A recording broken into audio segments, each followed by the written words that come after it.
Good afternoon or good evening, whatever time it is for you. Welcome to Talking Packers with Steve, my first episode of this show for 2016, as last night was my very first episode of Steve's Wrestling Ramble for 2016. If you're a WWE fan or a former WWE fan and just want to know what's going on with the product right now in professional wrestling and WWE specifically, welcome to check out that episode right now. Actually, it's doing pretty well with views, comparatively with what I have for my channel. So definitely give it a thumbs up, share, like, and subscribe if you wish to.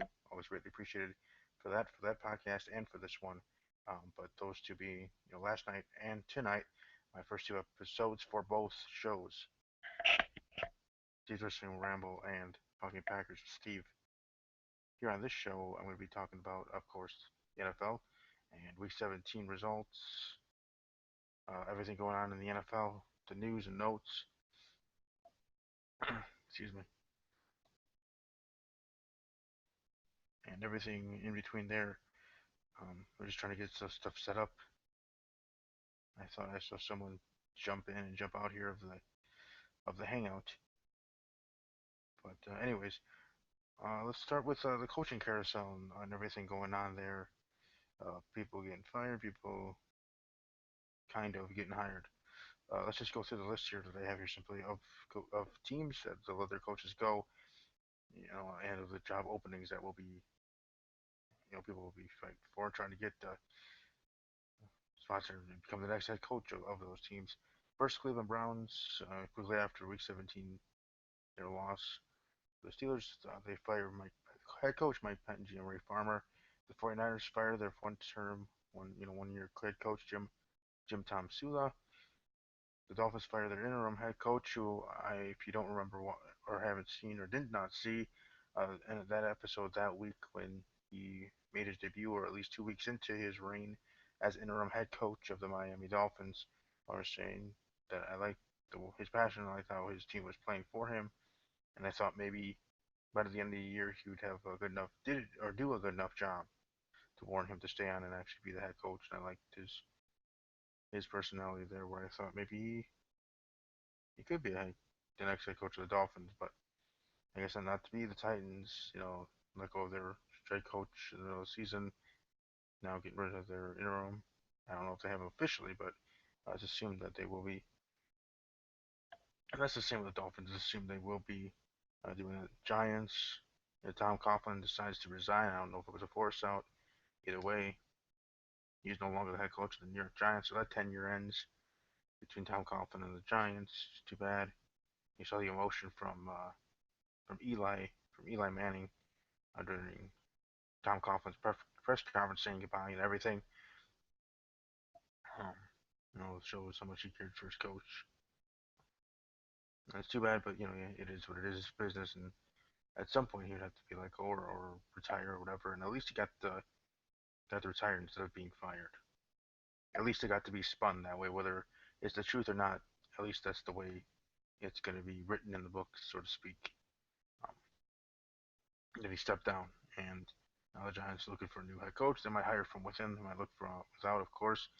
Uh, I know they're going to be interviewing some candidates. I know um, Mike Shanahan's been on the news with interviews already in Miami, second interviews and whatnot there. So he might be coming back to coaching in the NFL. That'd be kind of cool, whether it's in Miami or anywhere else. I think he deserves it. I think it would be nice to see him back in the NFL, and hopefully that can work out. I don't know. I just don't know how else that's working out for the Cleveland Browns. They announced they hire Paul Paziota, whatever his name, analytics specialist for the Moneyball movie, trying to help them find the next head coach. I don't know how much that's going to help, but hey, it's something. I'm not going to hate on that decision. I mean, you'd rather try to change it up and do things differently than doing the same thing over and over again. You know that definition of insanity thing. Do the same thing over and over again and expect different results. Well, at least the Browns trying something different and looking for a head coach trying to change, the the Browns have been the past number of years, and hopefully that helps them out. Hopefully they can find a good coach. Hopefully they can get the ball rolling there. Now another thing that they need to do, and hopefully they do, is dump um, Johnny Manziel. Let him go. I think he's just a mess. He probably will get picked up by Dallas or somewhere else, but I don't really think he deserves to. I mean, it just seems like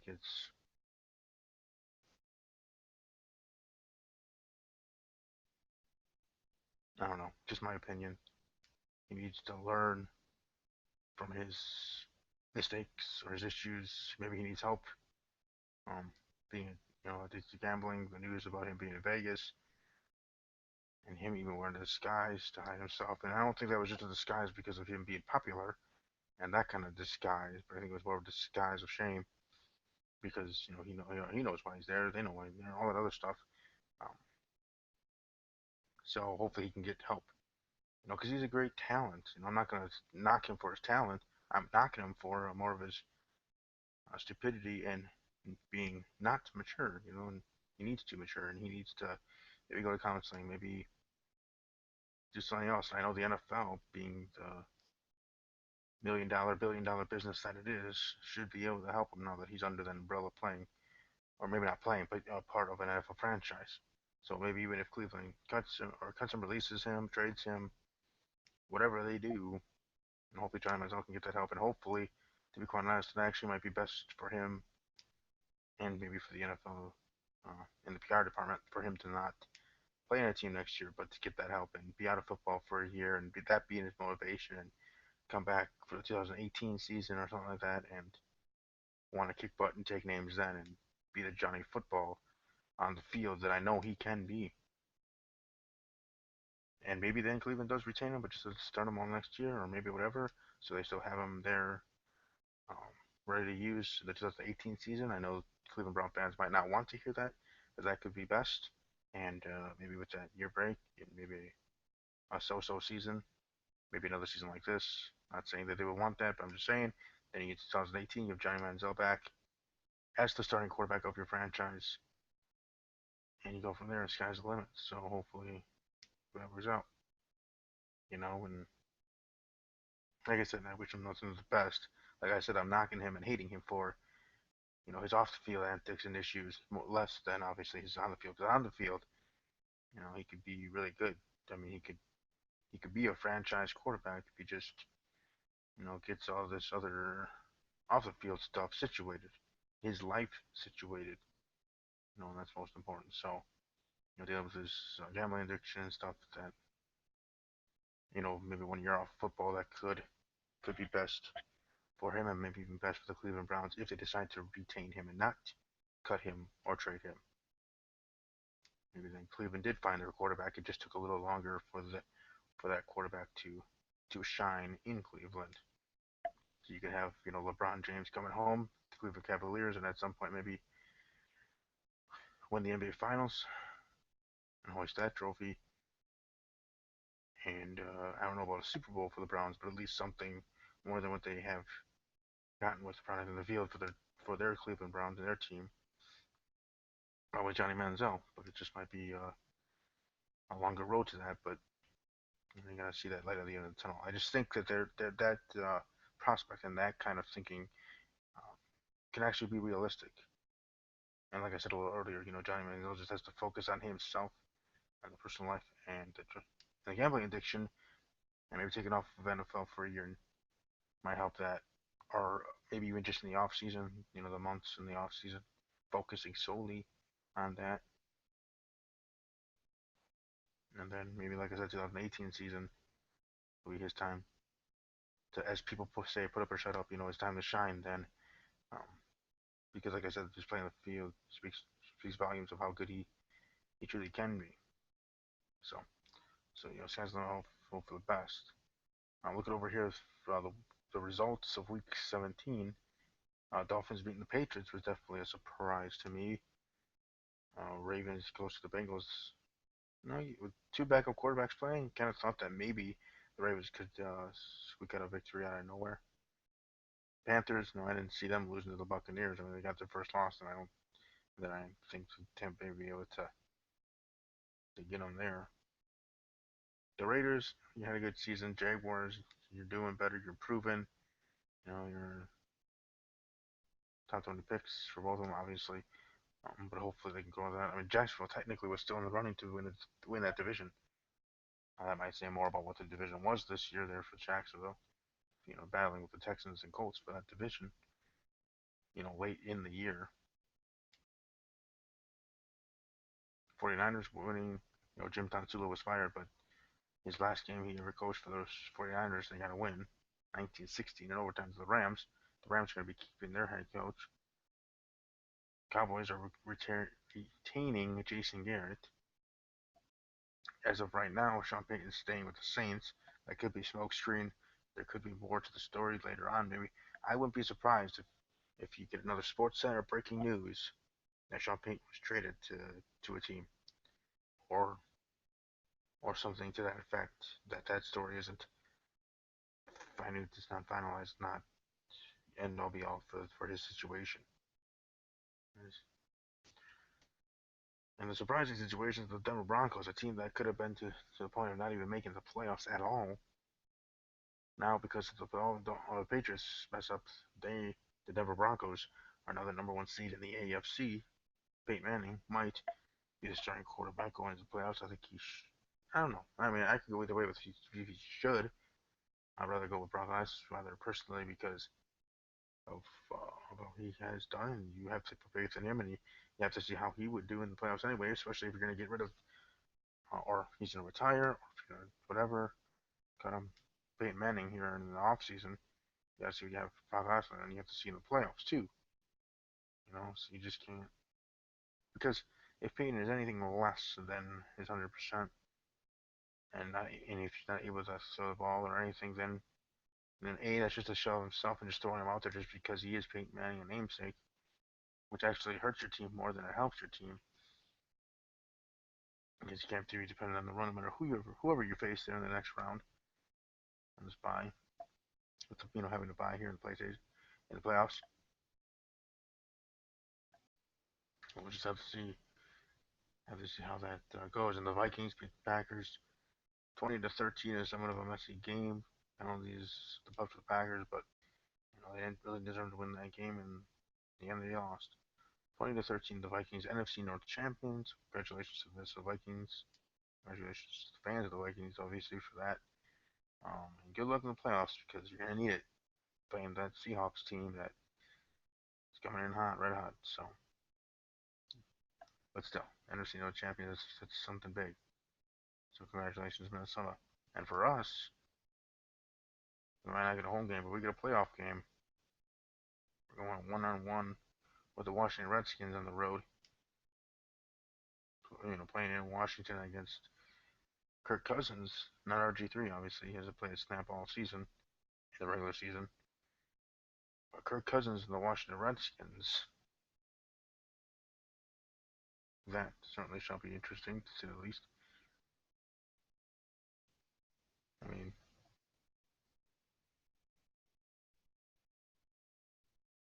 it should be a game. I think the biggest situation for us is our offensive line. If it could be healthy enough for at least hold our own, then we'd have a chance to win. But if not, then we're gonna get crushed with Washington's front, defensive ends, linebacker blitzing. Aaron Rodgers is gonna have a not so good, maybe even very bad, terrible day. Who knows? You just might not be pretty if we can't shore up the offensive line because that's gonna be the mainstay. Because in our issues is the offensive line because Aaron's done okay. He flashes of showing what he can do. The last couple of games, it's just that the offensive line wasn't able to hold up long enough for Aaron to find things. And when he can throw it to wide receivers, they drop the passes, so that doesn't help either.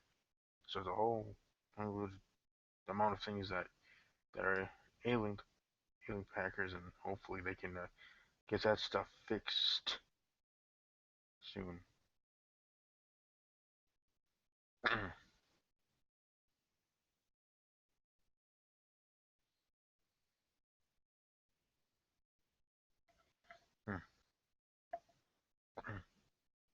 Sorry about that. I was just trying to see if.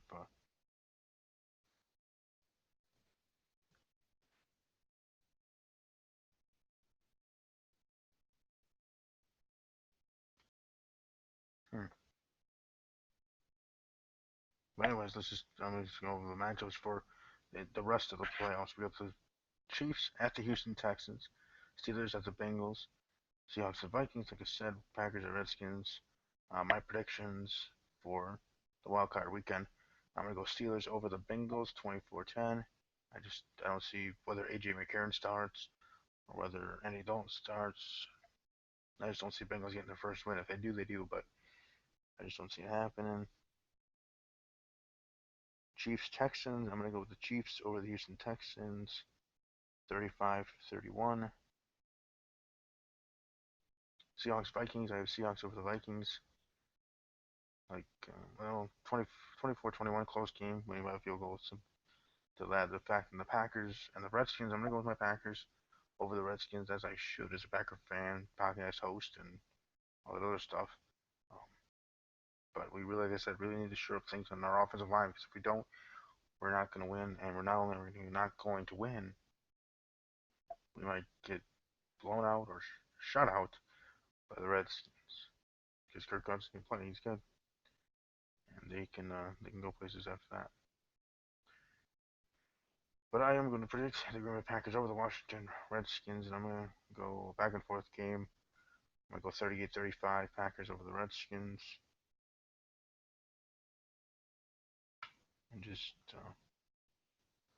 hope we can get those things shut up, and hope that we can get this game. Certainly would be nice. I mean, I would think that we can beat the Washington Redskins for what we are. That certainly would be greatly appreciated.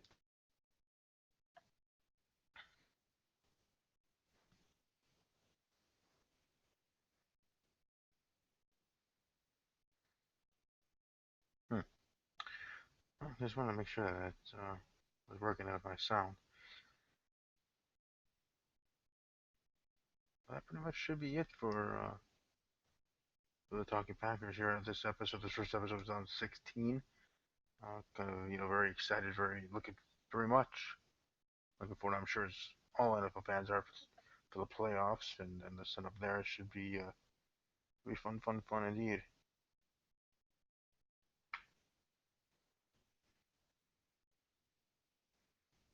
I mean, come on, it's the playoffs. It's the best time of the year. I know I don't always sound enthusiastic or excited, but I truly am. I truly do like it, and you're welcome to like this video for that fact alone. Of course, NFL fan or just pumped for the playoffs. If your team is in the playoffs, let me know in the comment section below this video. You know who your team is, and your thoughts on my thoughts. On my predictions. Then again, if you're a Bengals fan, Texans fan, Vikings fan, Redskin fan, like my friend Louis T in the lab room, which I do have his channel URL in the description of a previous video, might not agree with my predictions for those said games, but like I said, I think in the NFC more than the AFC, I think it can be a crapshoot of who can go to the Super Bowl. Like you think, oh, Seahawks should crush the Vikings, right? But then out of nowhere, let's say the Vikings crush or defeat the Seahawks. Like, oh no, like that came out of nowhere. In the end, it actually didn't come out of nowhere. It was two good teams playing. That's why you're in the playoffs. The best of the NFC and the AFC. This is how it works. Now on the AFC side, I think there's more of a understanding of who's going to get to the AFC Championship game. I'm not going to predict it, but I'm going to just say in an assumption that it probably will be the New England Patriots and the Denver Broncos, but you never know. But in the NFC, it could be anybody. It could be the Minnesota Vikings against the Carolina Panthers in the AFC Championship game. It could be Arizona, Carolina, as people think. It going quote unquote chalk as they call it for March Madness picks, picking the highest seeds. Or it could be, excuse me, apologize. Or it could be Green Bay Green Bay in the NFC Championship game. It could be Green Bay Seattle in the NFC Championship game again, second time in a row, second year in a row, obviously. You never know. You think you know. You have no idea. I don't have an idea. I think I do. But then again, I've done picks every single week in the NFL season, and I'm sure there's not one of them where if you go back or if I go back and check out all those episodes where I predict week 1 through week 17 of games where I went perfect or over 60% in my predictions of the game, not the score, but of the game itself. So I'm not perfect either, but my opinion, like I said, that's what I assume it would be Denver and New England on the AFC side. That one more chalk and that one more predictable. But in the NFC side, I think it's a toss up.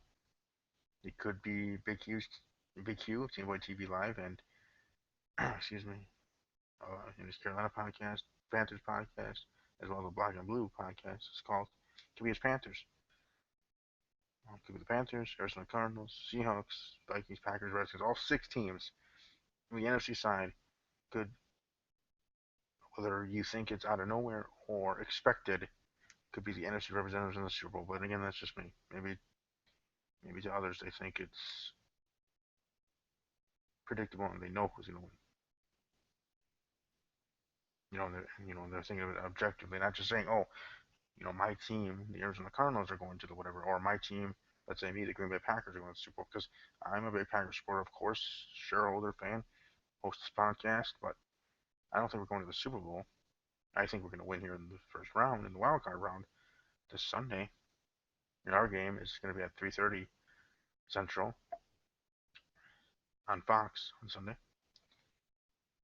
But I don't see us getting to the Super Bowl. So I'm thinking of it realistically. Now, Big Q, Team Boy TV, different situation with his Panthers, only one loss. It definitely makes sense for him to be boastful, and saying that his Panthers are going to represent the NFC in the Super Bowl because they proved on the field that they're that good and they would be deserving of it. But I don't know. I'm just saying because I would hope. Uh, you know, in general, whether this is weird or random or whatever, to what you guys think, but to me, I just want to have a good competitive playoffs. Games being close, all the games going last minute or overtime. Um, maybe even some upsets. It really doesn't matter to me how that works out.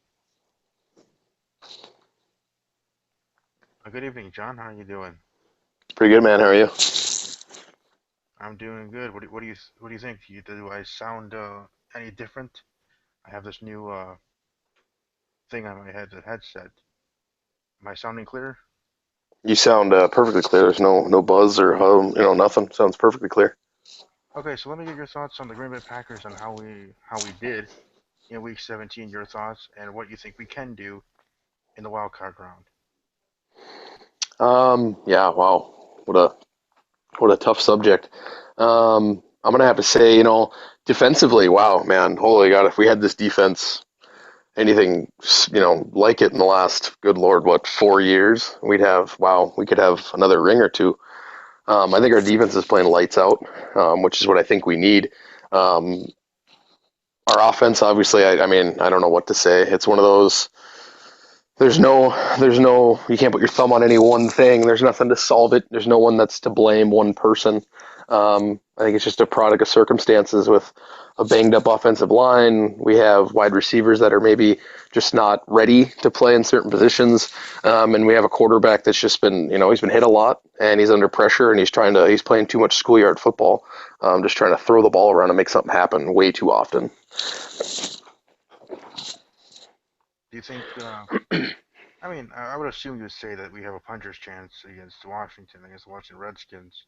But what do you think are the like 3 keys, in your personal opinion, of what we would need to do to shore up a victory besides getting more points than the other team? Yeah. Yeah, go John Madden. You score more points, right? Um, I think first and foremost is we need to have Rodgers needs time. Our offensive line, however healthy they get, they've been playing out of their minds when they can.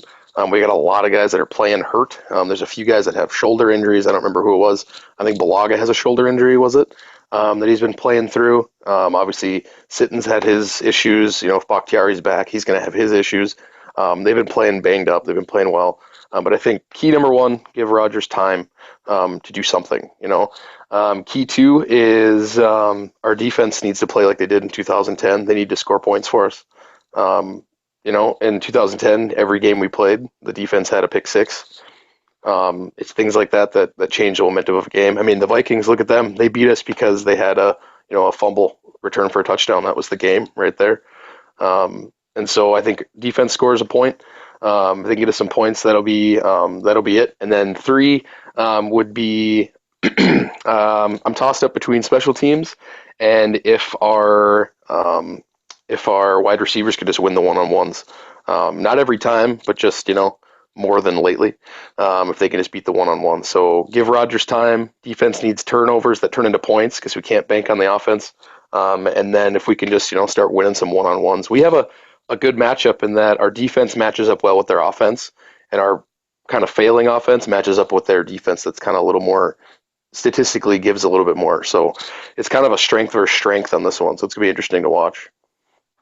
And with Kirk Cousins being the starting quarterback of the Washington Redskins, how he's been playing in their winning streak, and Yeah. how good the Redskins have been, you as Packer fans, obviously most of us hope that he goes back to the first half of the season and how he played Yeah. in the second half after he did that infamous "you like that" thing after his first victory there after that losing streak. But um, I think our number one thing above all other things, because it kind of has to do with everything, is our offensive line. Because Yeah. without our offensive line, if they do play poorly, obviously, then Rodgers won't get his time.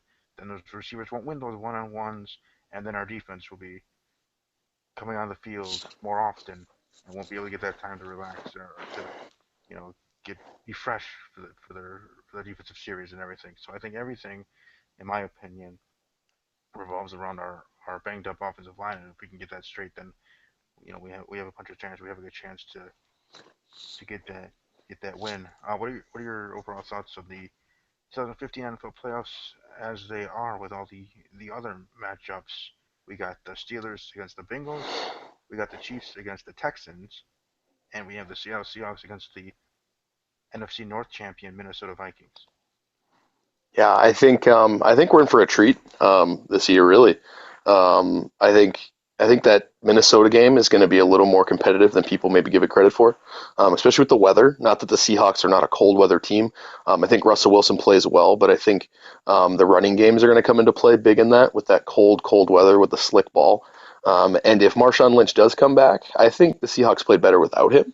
I don't know if it was because he was hurt and they didn't play as well, but I think they got a little spark from those young guys. The running backs and or the line played better, and I think Marshawn Lynch could hurt him. I don't know. I mean, I don't really like the guy, so I kind of hope he does. But I think that could be a good game with the cold weather, kind of maybe equaling some things out in the passing game. The Chiefs game really intrigues me, just because for some reason those Texans just they keep hanging around. They got Hopkins who just makes play after play. Everyone knows he's the only one getting the ball, and it doesn't matter. He somehow still gets the ball. Um, and the Chiefs, wow, talk about 10-game winning streak, and you still lose the division. I mean, God, Andy Reid's got them playing, out of their mind as well. I feel good. I feel good for Alex Smith. I think he kind of got the shaft in 49er land, and we know how Packer fans feel about the 49ers. So I actually kind of feel good for him because I think he kind of got snubbed, and now he's having great success, which kind of I'm sure the 49ers really love that he's doing well there. And then the Steelers game is a toss up. It all comes down to the Bengals quarterback. Is it McCarron that's going to be playing? Is it AJ or who's? As of right now, it's AJ, but nothing official yet. I'm sure they're going to Okay. keep it as tight-lipped there in Cincinnati until they have to give out the roster, an hour before. Yeah. You know how they I would do it. assume it's going to be him, even with because I think they said he took his cast off of the red rifle there. I would assume it's AJ Carron, and their team's played well with him, but I mean, I'm sorry, Big Ben in the playoffs. He's calm, cool, and collected, and that guy named Antonio Brown that no one can cover, even if he's triple teamed. Um, I think it'll be a good game, but I don't think there's a chance in heck that without Dalton, I think it's going to get ugly fast. Or at least it might be close, and then if D'Angelo Williams is healthy, then yeah. Let me take back what I said. If D'Angelo Williams is healthy, the game will be tough for the Bengals. But if he's not and he's banged up, or they had to play a running back three, so to speak, then the game might be a little more evenly matched. But if Giovanni Bernard and those guys don't get their act together, it could be a quick flight home for the Bengals. So or quick ride home, not flight. Sorry. Well, they're used to it. They've done it, every year. So Yeah. So um, they're used to that schedule. But yeah, Steelers are scary right now for sure. So I kind of thought whether it was the Pittsburgh Steelers or the New York Jets, I thought either of those teams could actually go on a good run. yeah, talk about falling apart, man. The Jets, holy crap! Talk about having it in your hands and just giving it away. Wow. That's all in Fitzy there in that game against Buffalo. Yep. But I guess since you were already talking about the games, and I apologize for not even asking, but what would be your predictions for the four wild card games? Oh, I hate picking points. It's always tough. Pick wise, I gotta pick my Packers. I think this is a game they can win. After that, it's a crapshoot, but I think this is a game they can win. I could see it being obviously a very tight game down to the fourth quarter. And as scary as it might be, I could see it come down to a field goal. I'm saying 27-24 Packers in the Redskins game.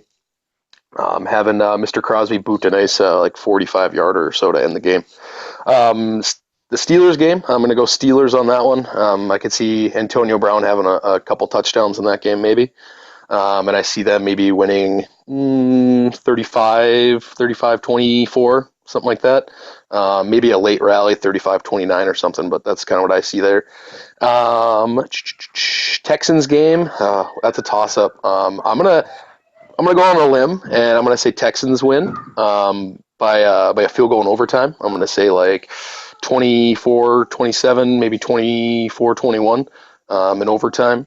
And then who am I missing? Vikings. Seahawks, Vikings. Man, what a tough call. The obvious choice is to go Seahawks, and I think they're gonna win. But I think it's gonna be a heck of a lot closer than people realize. I'm gonna say 17-21. I think it's going to be a little bit closer than people realize. Maybe a garbage time touchdown, make it 28-17, but it's going to be Seahawks, and I think they're going to be sweating when they leave, but they'll be more dangerous for it when they win. So, I don't know. Obviously, since I didn't have you for a first episode for the season, of course. yeah. I don't know if you had with coworkers or family or whatever.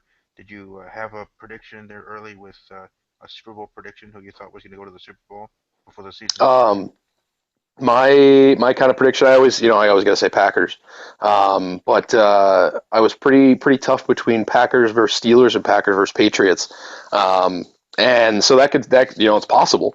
It's a long shot for sure, but seeing seeing the banged up offensive line by the Packers and the Patriots, I think the Steelers are a team that could definitely make it if they kind of get hot and stay hot, which they're pretty warm, but they need to. I think if they can win this playoff game, I think that's going to set the tempo for them to get to the Super Bowl. And then it's kind of a toss up for me. I'd love to see my Packers in it, our Packers in there, which would be, I'd love to see a rematch of Super Bowl. The numbers escaping me, but the last one there in 2010. Yeah. I'd love to see that rematch, Packers Steelers, but um, I could definitely see unfortunately see the Seahawks the way they've been playing. If Wilson can keep up his tear that he's on with the touchdowns and interceptions, and if Baldwin can suddenly, keep acting like the number one receiver that nobody thought he was, I could definitely see Seahawks and Steelers paving the way to go. But I got to say Packers and Steelers just because it's my Packers. I got to stay confident. So Yes, sir. For you and for anybody that's watching the live or archived, check out my very first episode where you can, hold me to the, foot to the fire of what my actual prediction was. But I'm pretty sure it was Packers Patriots for my prediction for the Super Bowl then. Um, Actually, the last 2 years it was Packers Patriots, and yeah, 3 years ago I had actually Packers Bengals. Um, that 3 years ago. So this year Packers Patriots. But I wanted to ask you with the four teams on the bye: Arizona Cardinals, Carolina Panthers, Denver Broncos, and the mighty New England Patriots. Who do you think out of the four is the number four team, as in the one that's most likely to lose in the next round, no matter who they face? I think the weird choice, but to me the almost obvious is going to be the Patriots unless they can get healthy. I think maybe they might get a wide receiver back or something, but that offensive line, it's not something that can just be fixed. As the Packer fans out there know, a week isn't enough time to get healthy in the NFL. You might feel better, but as soon as you start playing and you get hit in the knee again or whatever, all the pain comes back. So I could see the Patriots being the team that gets knocked out first. And then obviously the other flip side of that coin, which is also another easy choice to make, I think, would be the Broncos. But I think Peyton Manning's at his best when he gets an extra week off. I feel like he almost rests his old bones and he's ready to go. But I think that they're also a really good team at game planning and scheming for the team they're going to play. Look at how they played the Packers. Teams had an idea of how to beat the Packers, but the Broncos had the game plan. They knew that our weakness was, our wide receivers and our, beating those one on ones, and they crushed us in it, and they made us pay for it. So I think the Broncos are going to survive the first round because they have that extra time. The Patriots are going to lose, but I see the Broncos losing the next week after that. And who do you think out of all the teams, out of the 12 teams in the NFL, obviously in the playoffs, what do you think could be that surprise team, that maybe wild card teams? You have the Steelers, Chiefs, Packers, and Seahawks technically being the wild card teams that could make a push to Super Bowl 50. I think I'd want to say Steelers, but I don't think that would be a surprise to anybody because they're not playing like the seed that they are right now. They're playing like a team that maybe could have had a bye week. So I think the clearest surprise would be the Packers or the Vikings. Would be the biggest surprise. I think if the Packers suddenly somehow start winning some one on ones, get a little confidence. I think if our wide receivers playing the Redskins could get a little confidence, just get a deep ball, get a 40-yard touchdown pass or something. Something over 35 yards. If we can get, from our own 30 and score a touchdown, give them that boost of, hey, I can do this. All right. I think that could maybe project us and get us a little better. But it comes down to defense for us. So I think the safest bet for surprise would be the Vikings. I think they could really surprise some people. And I think their whole game plan rests on Teddy Bridgewater. I don't know if he's ready to be a playoff, get hot, play hot quarterback because he was playing against the Packers defense, which we've played well, but we're banged up in the secondary, and we held him. His passer rating was like 45. He had 99 yards. They lean on Adrian Peterson, and a team like the Seahawks is gonna stop the run like the Packers did, and they're gonna force him to be the quarterback. And if he can step up and he can throw for 250 yards and throw a couple touchdowns, they could get hot and they could go. So I think the Vikings would be the big surprise if Teddy Bridgewater can be the quarterback that I think he can be, but he's not ready to be yet. And I think for me, the two biggest surprise, and surprise, surprise, my first one is going to be our Green Bay Packers to Yeah, make a run. And like you said, we just need to shore up things on the offensive line. But I think if we can, and get those confidence and get our wide receivers um, playing better, drop balls don't help either. Um, yeah, that kind of situations too, then we could actually make a run ourselves and represent in the NFC. I mean, talk about a surprise, surprise. My AFC team, the Kansas City Chiefs. I mean, yeah, think about it here. You have Super Bowl 50, Green Bay Packers, Kansas City Chiefs. 50 be getting to awesome. the Super Bowl, and you have a rematch. I think that was Super Bowl one rematch Oh of yeah, Super Bowl oh 50. yeah, 35-17, I think. I believe so. And you could have that at Super Bowl 50. I think that'd be that script, so to speak, would write itself Oh week yeah, after week. Obviously, Packer fans making the trek, excuse me, making the trek there to the stadium and watch our Packers in the Super Bowl. I think I'd like that. I'd be happy for the Chiefs just as much as yeah, for our Packers, of course. Um, I think it'd be a pretty good game with their scheme and team and our scheme and team um, for the Super Bowl. So, like I said, the Chiefs on the AFC, I think could be a big surprise and could make a run, being on already a streak that they're already on a 10-game winning streak. yep, Green Bay Packers here on the NFC side. But another team that I'm looking at actually right now is Arizona Cardinals. You don't want to yeah, jip them or the Panthers, but I just think that maybe this year could be the year that all four teams at the bye could be one and done. You just Yep. never know. Never know. This is one heck of a playoff season. We've had great teams in the playoffs lately, but it's always seemed like it's kind of one sided. A lot of kind of boring playoff games, and I think this year they've got some parity, and it's going to be pretty interesting. I think.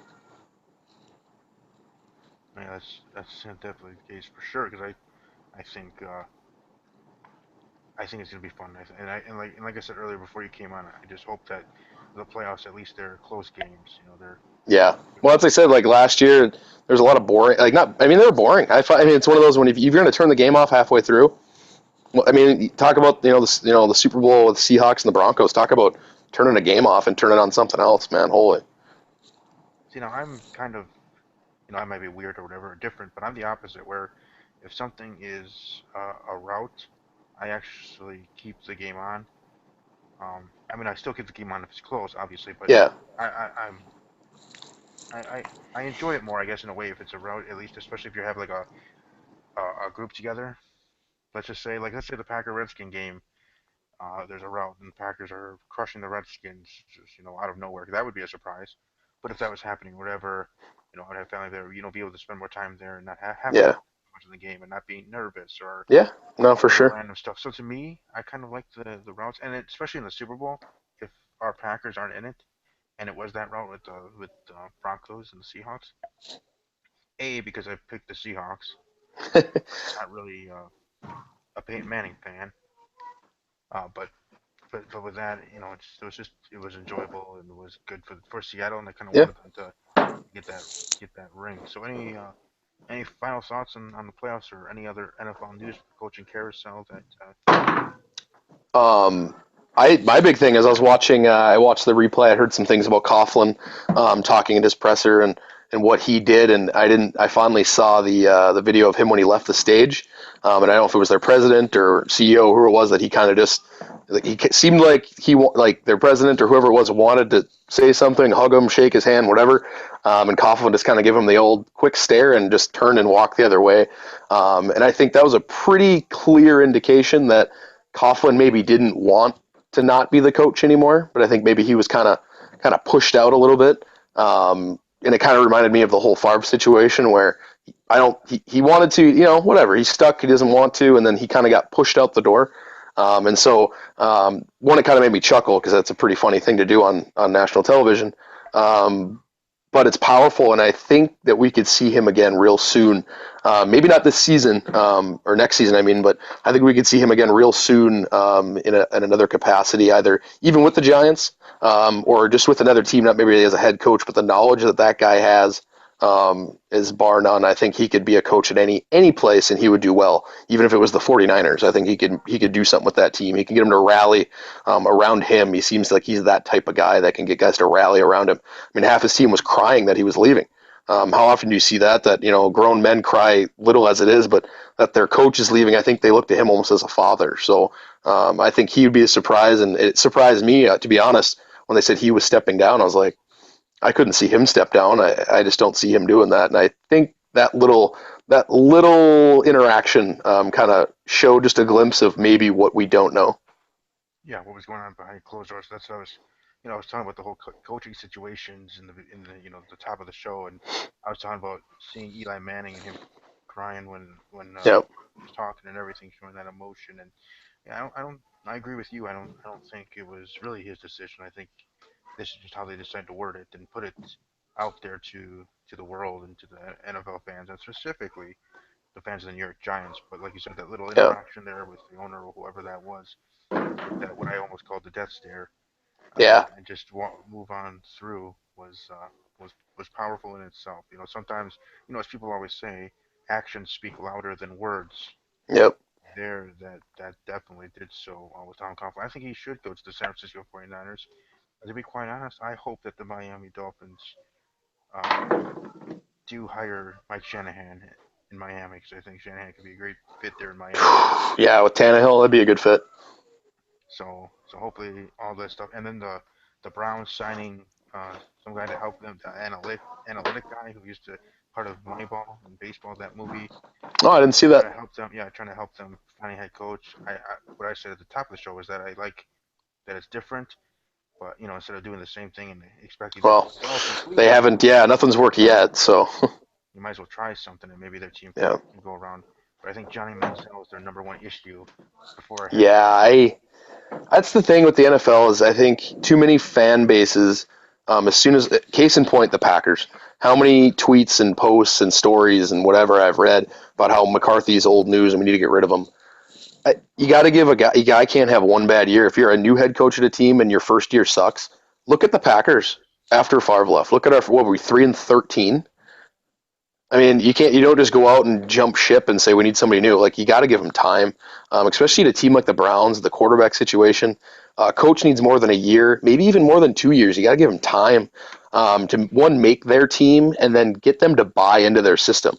Not many coaches like a Coughlin, can get their team to buy in and rally around them. Even like Harbaugh, I think he was the only reason the 49ers had any success. He left, and that place went to I mean crap. Holy, did they fall apart? Yeah, they lost guys to injury and retiring, but I think a lot of that was their head coach not being there. I think there's more to the story than we'll know, and I think a coach needs time. So kudos to the Browns for trying something new, but I think maybe they should try just giving somebody some more time too. But at the same time, I know football's a business; they want to make money. But I think our fans also have to realize that you call for a guy to get fired, and it's entertainment. You're excited. Oh, you got a new coach. But you put a guy out of a job too. You uprooted his family. You changed his life. The wolves howling you can only block it out for so long. The media screaming at you, kind of like Chip Kelly. I think he maybe had something. I think maybe his experiment went a little wrong. He's got to learn a few things. But I think a lot of the pressure of coaches getting fired is the media and ESPN and NFL Network and the fans just constantly. It's something you can't ignore forever. And I think coaches get sick of it, players get sick of hearing it, and then obviously it's the end of their demise. I think media and has allowed us to almost affect people's jobs now, which is way too crazy. Yeah, well, yeah, this age and this technology definitely is that kind of issue. Thank you for joining me. You're welcome to let people know where they can find you on Twitter. Yeah, that's about my biggest social media right there. Packer fan Stempy, you can hit me up there. Yeah, sit them up there, Packer fans, Stempy there on Twitter, and definitely can check me out at talking_Packers. This being the very first episode of 2016, previewing the playoffs, the best time of the year in the NFL, and we'll see how things go. Enjoy your weekend. Have fun. Stay safe if you're going to any football parties, watching the playoffs. And as always, take care.